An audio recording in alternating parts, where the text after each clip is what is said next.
બધાના ફેવરેટ અને લગ્ન પ્રસંગમાં બનતા એવા ટેસ્ટી અને જાળીદાર ઈદડા આપણે બનાવીશું. અને આને કેવી રીતે બનાવવાનું એ હું બતાવવાની છું.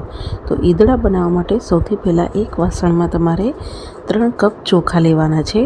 અહીંયા મેં 3 વાટકી ચોખા લીધા છે. તમે અહીંયા કોઈ બી ચોખા લઈ શકો છો. અહીંયા મેં જાડા ખીચડી ચોખા આવે છે એ લીધા છે. તમે અહીંયા બાસમતી સિવાય કોઈ બી ચોખા લઈ શકો છો. હવે 3 વાટકી ચોખાની સામે આપણે 1 વાટકી જેવા અડદની દાળ લેવાની છે, જે સફેદ અડદની દાળ આવે છે એ લેવાની. હવે આપણે દાળ અને ચોખાને મિક્સ કરી દેવાનું. આ રીતે મિક્સ થઈ જાય પછી તમારે દાળ અને ચોખાને 2 થી 3 વખત પાણીમાં ધોઈ નાખવાનું છે. અને પછી આમાં જરૂર પ્રમાણે પાણી એડ કરીને તમારે રવા દેવાનું છે 4 થી 5 કલાક માટે. અહીંયા મેં ગરમ પાણીનો ઉપયોગ કર્યો છે, જેથી એ ફટાફટ પલળી